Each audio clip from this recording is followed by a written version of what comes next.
Piensen, ¿qué pasará?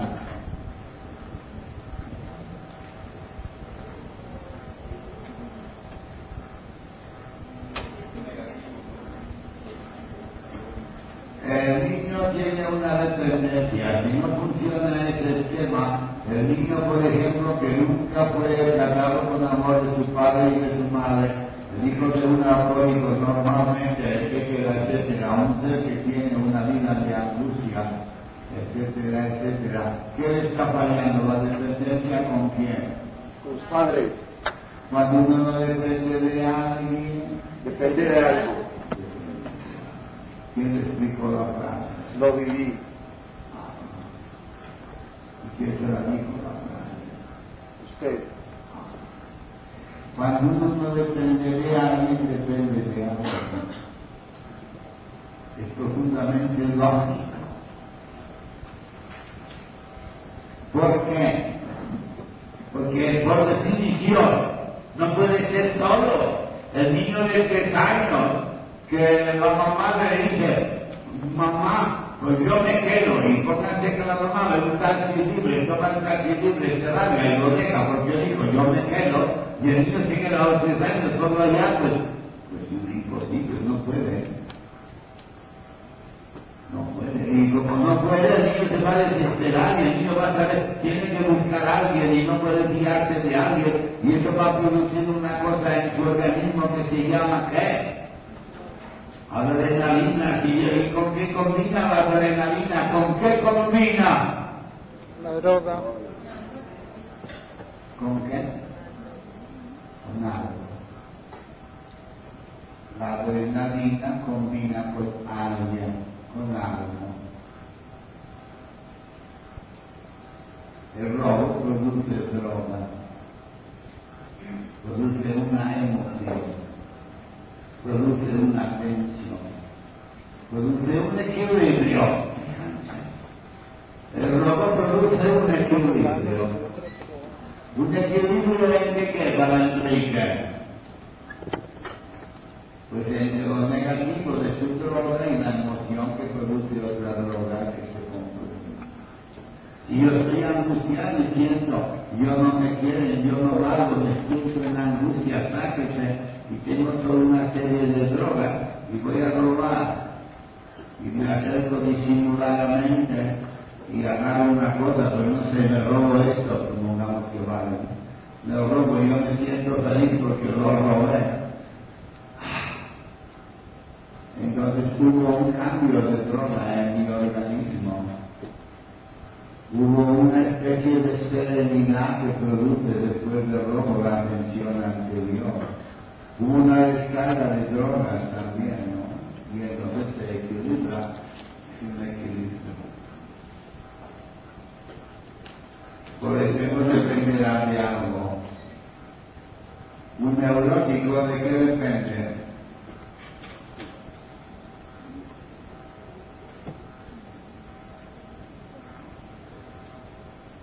De la angustia. Yo les decía una vez a uno de mis ustedes, me encanta poderse morir, asistir al entierro, ver toda la gente llorando, y luego resucitar, y volverse a morir a la otra semana, y ver. ¿Me explico? ¿Por qué? Porque es esa angustia y ese gozo patológico, es una dependencia. Es una dependencia que lleva al yo fluctuante que no está en el programa, pero que es aquí. El yo fluctuante quiere decir un yo que está fluctuando entre un elemento y el otro. Vamos a dibujarlo aquí. Aquí nuestro querido seminarista profiláctico va a borrar el esquema. Causas, la misma causa con efectos distintos, por eso cambia de dependencia. Al tener la hepatitis, pues entonces él ya ve que no puede pues, tomar, y en fin, no toma, pero busca una dependencia y empieza el robo. Termina el robo, termina la hepatitis, seguramente acabará el robo y se tirará como duele. Dependerá de lo que le produzca más cambio adrenalínico en su organismo. El yo. Es el not to be, un yo definido en positivo o en negativo. Por lo tanto, está lleno de drogas negativas, de adrenalina, tiene una exaltación y se entera. ¿Y qué dice? Se me ves bueno. Yo soy el mero mero. Y empieza a presumir. ¿Por qué presume?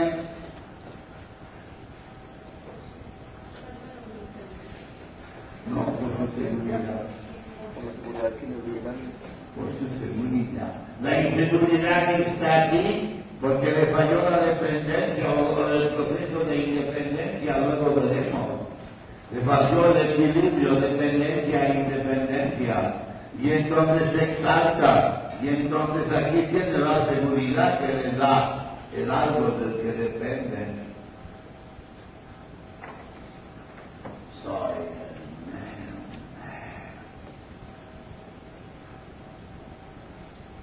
Pasada la seguridad de la dependencia, cuando se le acaba de nacer de nuevo el que el yo no valgo.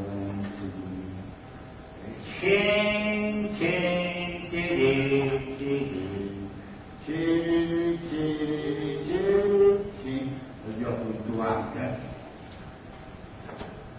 Claro, puede ser que esa exaltación que pongo en un punto dure una semana, ¿no?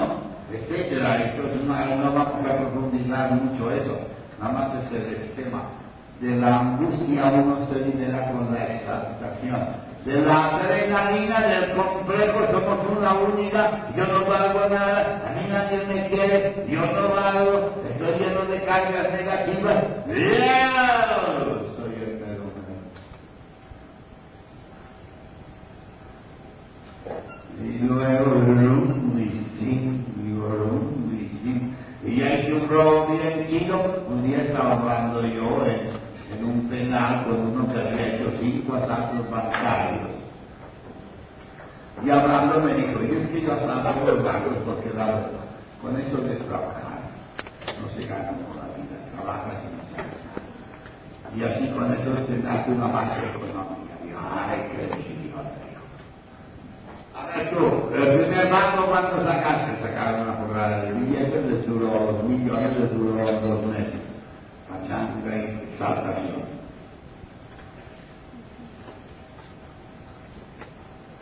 Cuando ya se les acabó, pues otro banco, la emoción. No vamos, ¿me entienden? ¿No? Entonces yo le expliqué una cosa, mira, si eso fuese verdad, con el primer robo ya había montado un buen negocio, hijo. Pero eso es una mentira que tú mismo te estás engañando. Tú robas porque no existes. ¿Cómo que no existe o no? Como persona no estás hecho. No es que seas mala gente, estás mal. Se quedó pensando y lo dejé, meditamos concientizando que era porque no ella no estaba hecho.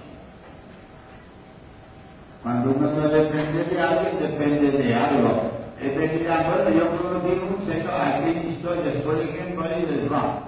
Un señor que es una familia millonaria, con 6 o 7 hijos, con mucho calor de familia. Y el tercero estuvo muriéndose como quien dice 2 o 3 años, muy enfermo. La familia se abocó y al final lo salvaron, pero quedó una relación vigial. Después de tanto tiempo, como que dice, seguía siendo el enfermo. ¿Me entienden o no?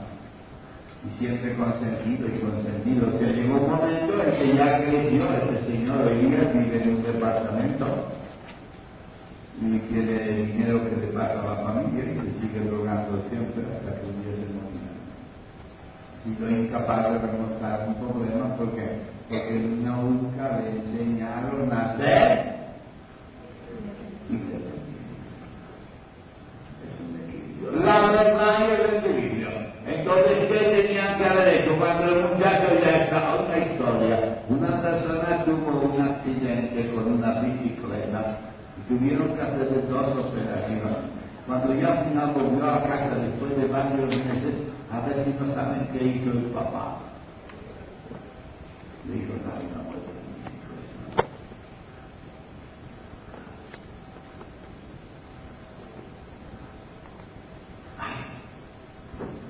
Yo tengo un hermano que da conferencias a la universidad, él es economista, y vino a Guadalajara, tiene una teoría que se sacó de la manga, yo no entiendo mucho de eso, pero se ve que sí tiene su pega la cosa así.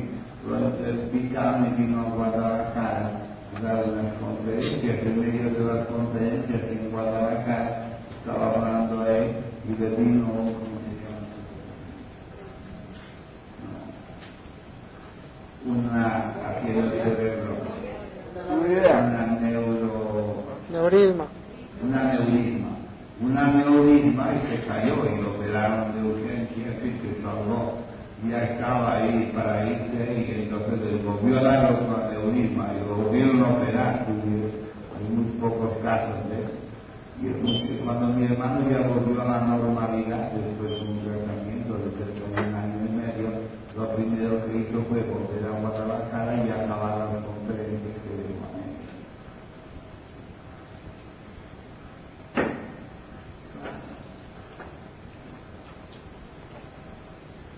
Dependencia, independencia. Podrían haber puesto, y no por eso, pues no. Igual que el otro, podrían haber puesto la bicicleta, pero era lo más lógico. Quiero decir que el hombre tiene la dependencia y tiene el proceso de independencia. Si una persona tiene demasiada dependencia, va a tener una inseguridad en sí mismo cuando tenga que ceder sin la dependencia y por lo tanto va a ser incapaz de se va a hundir. Cuando una persona tiene mucha independencia y no tiene dependencia, los chamacos de la calle han sido muy independientes muchas veces, pero les faltó todo un tipo de dependencia restauradora de seguridad y de amor. Sin embargo, son pequeños monstruos, digo yo, tienen una mano así, si lo viésemos por dentro, y la otra tiene 1 kilómetro, no sé si me explico, pero no funcionan. ¿Por qué? Porque tuvieron independencias prematuras y muy poca dependencia consciente y amorosa. Y caen un ciclo de mentiras o bonitas cosas sobre sí mismos. Es muy importante entender entonces el equilibrio entre la dependencia y la independencia y entender el principio de la dependencia de lo que sea. Cuando uno no depende de alguien, depende de algo. Para no depender de algo habrá que depender de los pasos de Alcohólicos Anónimos. Los pasos de Alcohólicos Anónimos le dicen, no dependan de esto, depende de alguien, de un poder superior.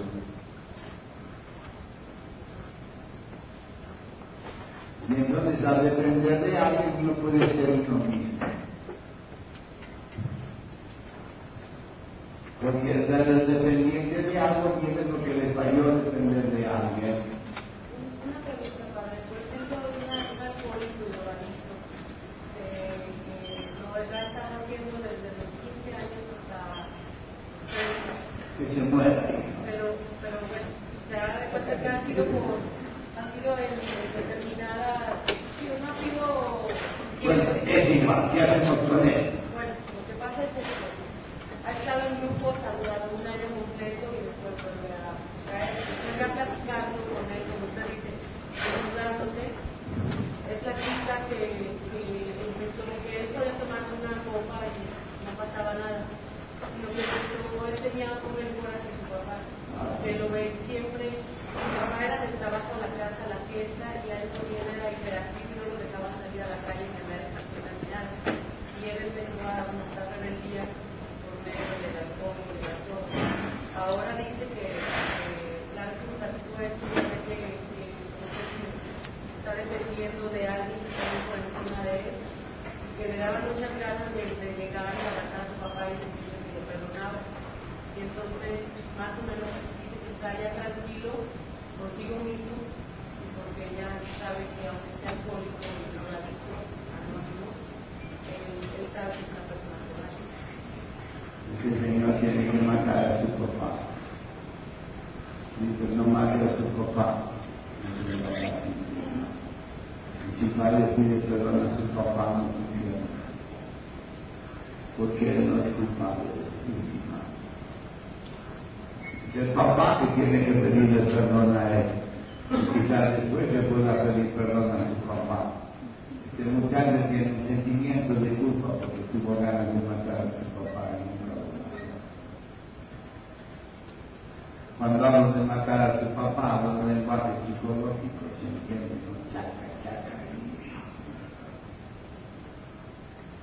No está independiente, sigue con una dependencia profunda de su padre, nunca ha podido hacer un acto independiente y no puede hacer un acto independiente porque todavía está dependiendo del odio de su padre. Lo voy a perdonar, pero es él que tiene que perdonar a su papá, no el papá. Es el que tiene que liberarse del abandono, de la no dependencia del padre. Y el no dejar de ser independiente según su ritmo personal. Aquí no hay equilibrio, hay un desequilibrio total. Es impresionante cuando tratas de estas personas con problemas y me dices, bueno, ¿por qué no matas a tu padre? Así.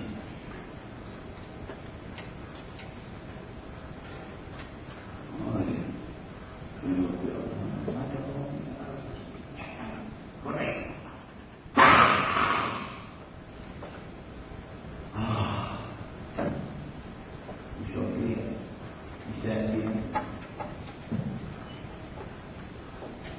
Depende de los grupos que vayan, hay grupos que son muy idiotas, que como por parte todo el desecho y le dicen, eres un pendejo, un idiota, no vas a ver, que tienes que tomar fotos, ya tocaron fotos que te de bondad, y de tranquila, de vida, y lo que hay que hacer es otra cosa.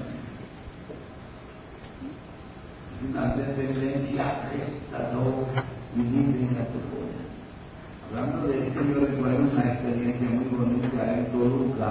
Yo iba de excursión y me raptaron a una concentración de alcohólicos y un señor estaba hablando de cómo llegó a Alcohólicos Anónimos. Y explicaba, yo llevaba un pedo de 15 días seguidos. Ya se me había acabado la lana, ya estaba en las últimas y no sabía qué hacer. Yo me encontré un amigo que me dijo, oye, tú, vamos, ¿no? ¿Y a dónde vamos? Vamos a un grupo. Y ahí hay patronas, y hombre, todo lo que quieras, pensaba loco, no hay de que todo, sabe que quieras, pensaba loco. Pues llega tu máximo, y vamos para allá. Y entra por la puerta, y el que estaba hablando, vivía en teatro latino, y entonces, pues, lo que uno apuntaba muy de Alcohólicos Anónimos, y dijo, voy a parar lo que digo porque está entrando la persona más importante de todos los que estamos aquí. Y el otro, que no lo vean. No se tire para acá usted. Yo. Y usted pase. Y todo el mundo se paró y empezaron a aplaudirlo. Yo cuando llegó la idea, le dieron el micrófono. Estuvo hablando pendejada y media durante no sé cuántos años y todo el mundo le oía.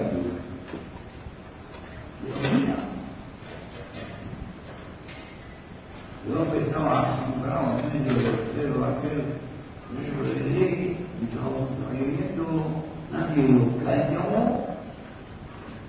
Y cuando ya no aguantaba más y se cansó, se le quitó el micrófono, lo aplaudieron y se frenó.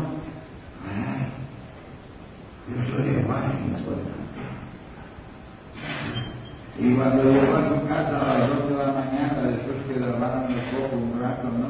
Llegó a su casa y estaba su mamá esperando, mamá llegó al muchacho y le dijo, mamá, por el sitio, me han dicho que yo era el más importante de todos. Y la mamá se hace así, hijo mío, ¿y cómo estaban vosotros? La pobre mamá pensó, pues no te digo no te era más importante, así como viene. El grupo de alcohólicos es muy distinto de esa actitud generadora que no una actitud. A veces la gente dice, lleva un grupo, hay grupos y grupos y grupos y grupos, como hay curas y curas y curas y curas, como hay de todo. Entonces lo que tiene que hacer es llegar a esa conciencia.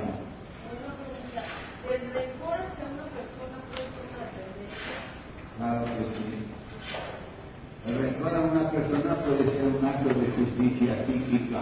Y mientras no se libere, no se haga justicia, puede ser que esté permanentemente haciendo daño. Es una dependencia. ¿Por qué? Porque no se libera. Y por lo tanto depende del rencor. No estoy diciendo que es cierto que hay rencor. Depende, ¿no?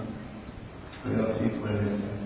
Entonces estamos analizando algo muy importante, el yo fluctuante, como una consecuencia de la falta del amor gestador que se manifiesta en el equilibrio entre la dependencia y la independencia del niño. ¿Se entendió o no? Y por lo tanto lo importante que es la verdad. Lo más que la tenemos ya. Las 4. Entonces voy a seguir. Les quería hacer unas cuantas preguntas, pero lo haremos aquí a las 4:30. Luego regresaremos aquí para seguir con más. Entonces, por ejemplo, esto es muy importante.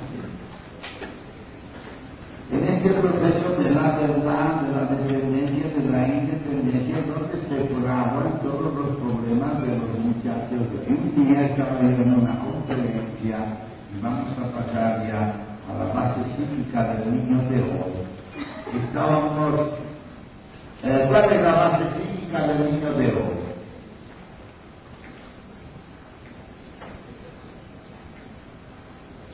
Un niño de 3 años, ¿en qué se basa?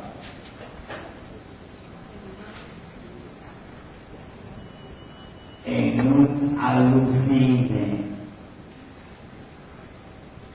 El niño de 3 años se basa en un alucine. Un día estaba en una escuela hablando de los héroes. ¿Cuáles son los héroes de los niños de hoy? Batman, Superman, etcétera, etcétera, etcétera, etcétera. ¿Cuáles eran tus héroes de niño?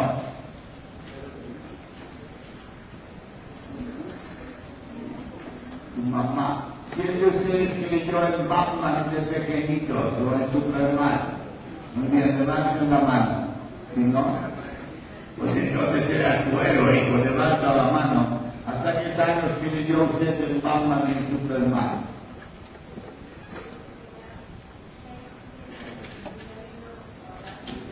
Y creyendo en él. Pues sí, cuando creías en Batman y en Superman, admirabas a tu padre. No. La base psíquica del niño de hoy. Pero muy serio, es muy serio, El Batman y el Superman es un alucine. ¿Por qué es un alucine? Porque es una imaginación que se toma como real. Que no será de origen químico, no será porque uno tomó o porque uno se drogó, pero corresponde a un mundo de alucine, de irrealidad que se toma como real. Un día, y corresponde a eso de la base de la verdad, del que carece la inmensa mayoría de niños de hoy, carecen de la base de la verdad como base psíquica. Y esto es muy serio. Estoy hablando en una escuela de muchachitos y pregunto a ver sobre los héroes y la niña me habla y él dice, una niña de 7 años levanta la mano y me dice, oiga señor, esos no son héroes. No, que no son héroes. No, mi papá me enseñó a ver televisión desde pequeñita. ¿Y cuántos años tenía? 7. Y me explicó que cuando está volando no vuela. ¿Cómo que no vuela? Dice, no, está el artista así. Y detrás del artista hay una pantalla que la están moviendo.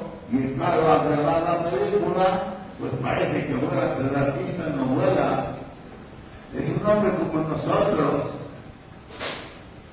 Yo me quedé tan impresionado. Es la primera vez en mi vida con tiempos de chavo. Cuando el padre Enrique y yo éramos pequeños, en las escuelas nos peleábamos. ¿Y sabe por qué nos peleábamos? No. Cuando éramos pequeños, el padre Enrique y yo éramos gente y no teníamos nombre. Ahora no sé. Yo de Enrique de su presencia no puedo hablar, de la mía mejor ni menciono. Es decir, nos peleábamos con los papás.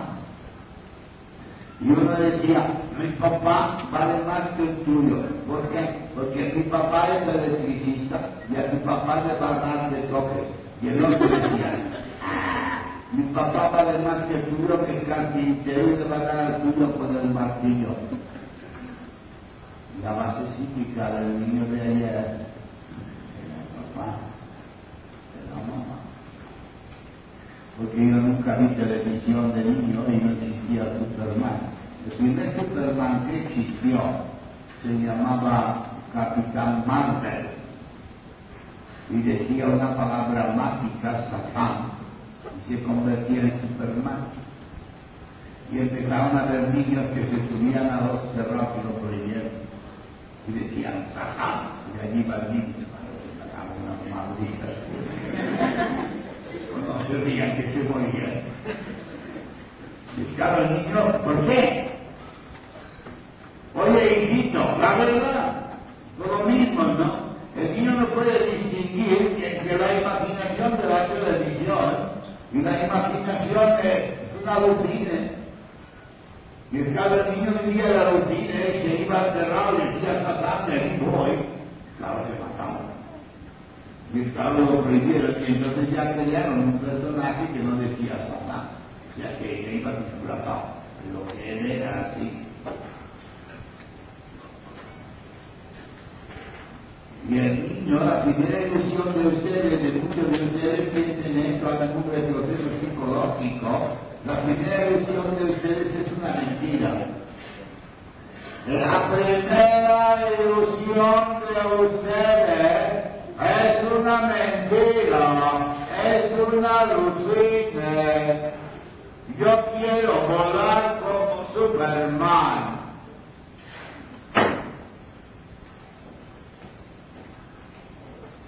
Y vayan a un kinder, yo he ido a más de 16 kinder, y llego a un kinder y empiezo a hablar con los niños, y juego con los niños, e intimo con los niños, y me hago amigo de los niños, y de repente llegamos a una relación muy personal con los niños. Y le pregunto a los niños, ¿a dónde le sucede? A Superman. En un kinder estuve a punto de organizar una batalla campal.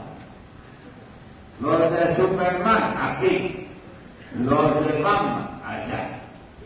Estábamos los grupos mirándose así, con unas ganas de partirse la madre, y si iba a ser al ataque, bueno, ahí bueno.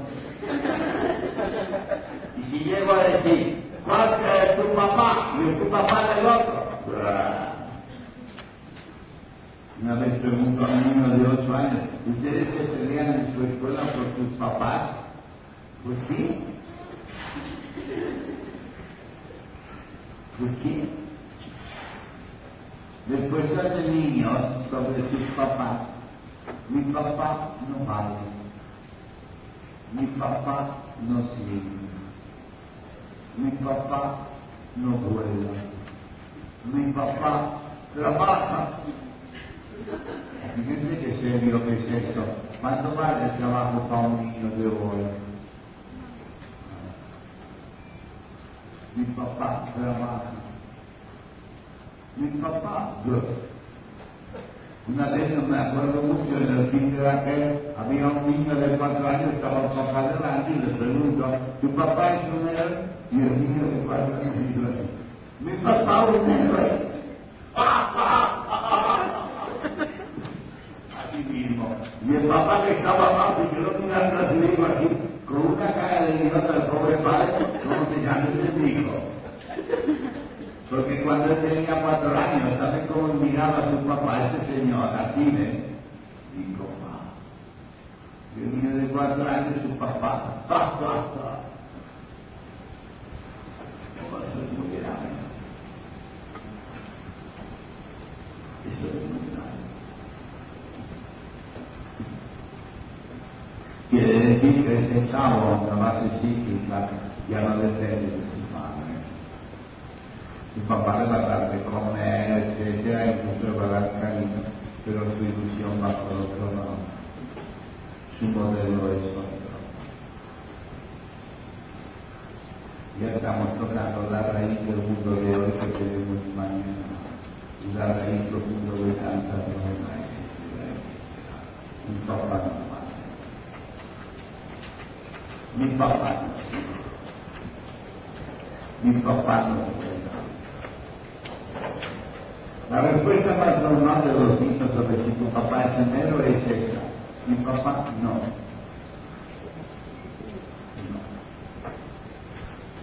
No hay ningún niño que sea un papá que sea alucinante. Los papás no están en el mundo del alucine. Los héroes están en el mundo del alucine. Por lo tanto, los papás están abajo tierra.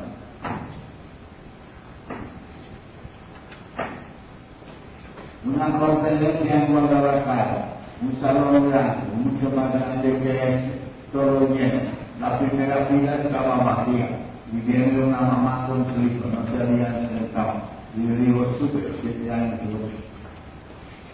Tenía que desaparecer la tramoya y por lo tanto no nos veía ni nos oía. Yo le digo, a la mamá, usted es su madre, sí. ¿Usted quiere a su hijo? A su madre. Y al chamaco le doy un beso y le digo, ¿tu mamá te quiere? No sé. La señora cayó en el asiento, me miró así. ¿Qué pasa aquí? Y le digo, señora, ¿usted cuántos besos le da a su hijo? 2. ¿Cuántos besos le daba la abuela del niño a usted cuando era niña? 2. Repetía como beso. Oye, niño, ¿tú cuántos besos ves en televisión? ¿Cuántos besos ves por la calle?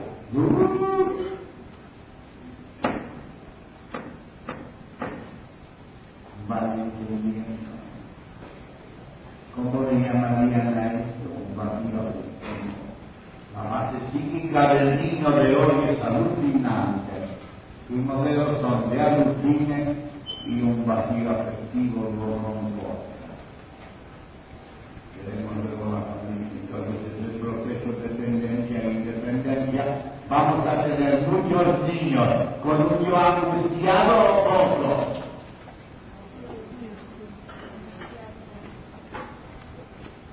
Todos no.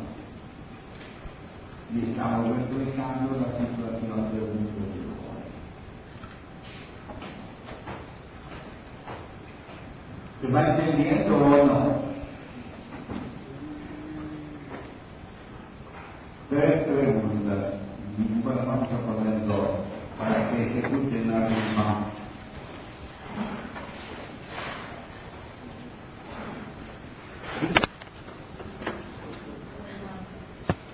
No, es una persona. La cosa que más se parece a Dios. El aire. El aire es lo que más se parece a Dios. ¿Por qué? Porque lo más necesario es una dependencia total. No puede pasar varios días sin comer, pero sin respirar más, ¿no? Y es lo que ahí está siempre. En el aire vivimos, nos movemos y somos, dependemos mucho del aire, del todo, y no nos damos cuenta de tanta dependencia que tenemos del aire y se percibe. Dios es totalmente independiente, pero el Padre depende del Hijo, el Hijo depende del Padre y el Espíritu de la dependencia por los aliados. El amor es una relación de dependencia positiva. Lo que más se parece a Dios es el aire, porque en el vivimos nos movemos y somos, y dependemos en absoluto, y si Él nos quita la mano desaparecemos, y en el vivimos nos movemos y somos.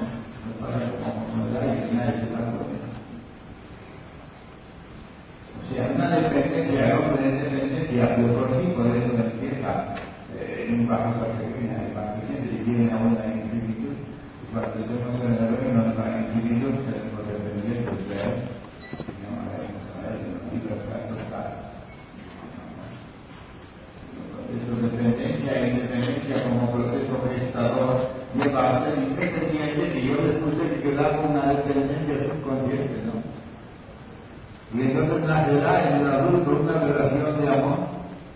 Y una relación de amor entre un hombre y una mujer tiene una dependencia amorosa, que no es un sentimiento. Bien, vamos a concluir, mañana seguiremos. Les dejo con el padre Enrique y la sabiduría mexicana. Yo lo voy a decir a Juan Pablo II para que lo promueva. Ahora cuando vaya a Italia voy a tener una entrevista con el Papa. Cristo que sigue a su madre, con todo el cariño del mundo.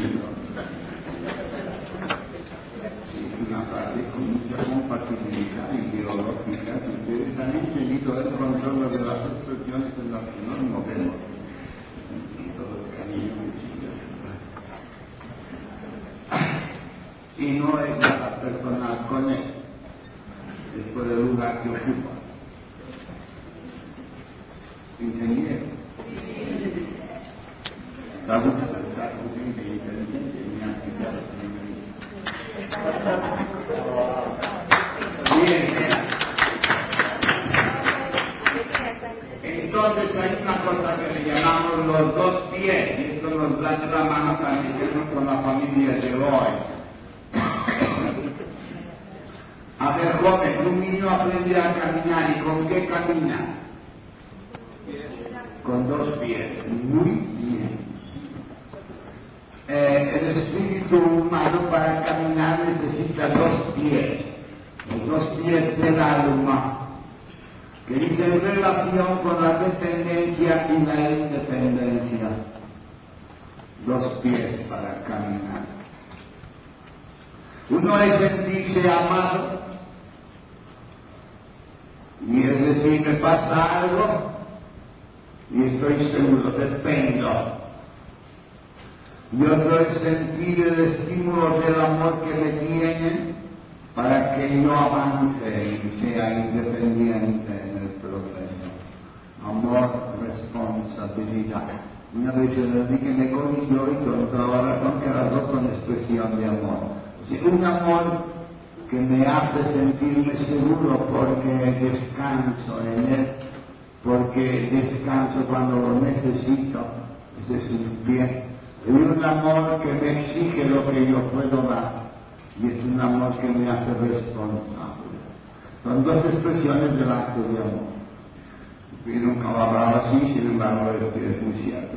O sea, el acto de amor de la dependencia y el proceso de dependencia hasta cero, independencia de 0 hasta 100, supone que en la gestación de mi ser en el equilibrio me hace caminar hacia adelante, porque yo voy a descubrir el mundo, y cuando ya no sé dónde estoy y me volteo, allí tengo la mamá que me da la seguridad. Es un acto de amor que me estimula a construirme, y es un acto de amor que descanso en mi camino, porque tengo una seguridad donde yo puedo encontrarme a mí. Son los dos elementos del acto de amor. Y entonces la conciencia me hace sentirme valioso porque me apoyan, porque descanso, porque tengo una seguridad. Y desde esa sentirme valioso porque me aman, me hace sentirme con la ilusión de poder correr el riesgo de mi construcción personal, porque desde el amor yo voy hacia adelante. Y tendremos que entonces el Tubi será una persona que avanza en la seguridad, porque tiene su punto de apoyo. En estrategia militar, nunca un avance se ha de hacer si no tiene el respaldo. Y un riesgo tiene que ser un riesgo calculado, porque un riesgo que sea suicida es un absurdo. Es decir, cuando avanza alguien militarmente tiene que tener un punto de apoyo, la retaguardia tiene que tener un camino de regreso, es un poco lo mismo.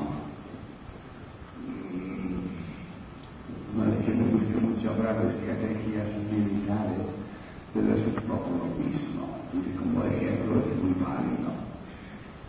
Entonces creo que es muy importante entender esto.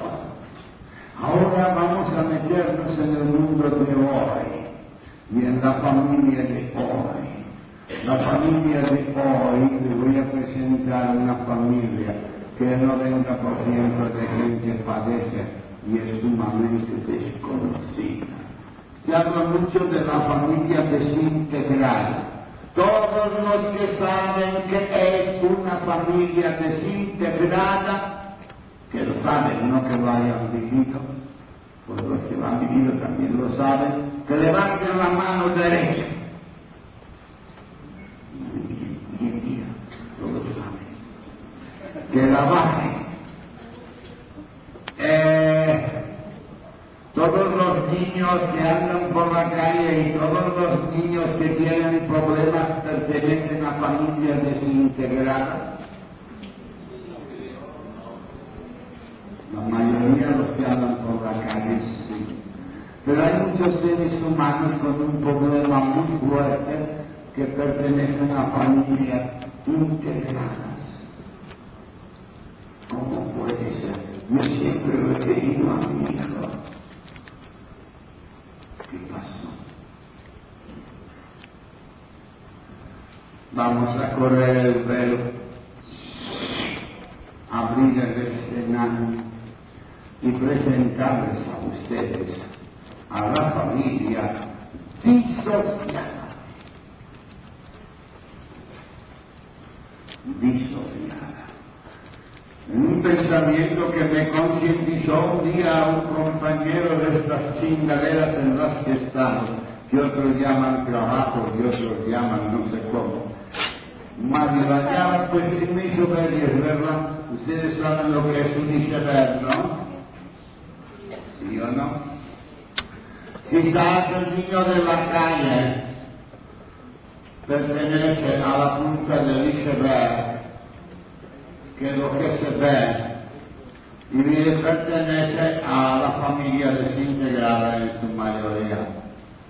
Pero el problema del niño de hoy, que es todo lo otro que está debajo del agua, la inmensa mayoría pertenece a la familia disociada.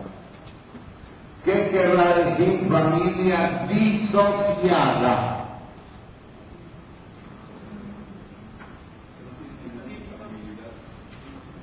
Que los miembros pertenecen a sociedades distintas. ¿Se entiende o no? El término en sí significa sociedades, una sociedad otra, sociedades diversas, distintas. Por lo tanto, que no son compatibles. ¿Se entendió ese dibujo del iceberg? Como llegan tarde, se perdieron el frescor matutino del iceberg. Y entonces pasamos a la familia disociada, que también tiene otro nombre en el ejemplo concreto, como apellido, que se llama la familia Tagliarini. Tagliarini. Sí, por lo finito, hombre. Este es el papá y la mamá Tagliarini. Estos son, que hay otro de estos y pon una raya abajo. Estos son los jóvenes o adolescentes Tagliarini. Y aquí están los inocentes y lindas criaturitas Tagliarini. Los que están muy lejos y no pueden ver las criaturitas Tagliarini, pues que se pongan más cerca. Muy bien. He aquí una contradicción muy grande, porque esta familia está unida. Está unida porque tienen amor. El papá quiere a sus hijos. Los hijos lo saben. Quizás sienten que no, pero hay amor. Y entonces la familia Tagliarini, la inmensa mayoría de veces, se convierte en un campo de batalla para ver quién tiene la verdad. ¿Ya van entendiendo la familia disociada? ¿O no? Y entonces el papá dice, esto es así. Y el adolescente dice, anda papá, si es que puede decirlo, porque según como sea la familia Tagliarini, el adolescente dice, sí papá, cómo no, y está pensando, chinga tu madre. Dependerá, ¿no? Entonces los papás de la familia Tagliarini son terrestres. Están en una sociedad terrestre. Los jóvenes o adolescentes de la familia Tagliarini son marcianos. No es que hayan nacido en Marte, no, han nacido aquí, pero como que la diferencia entre el mundo de los padres y el mundo de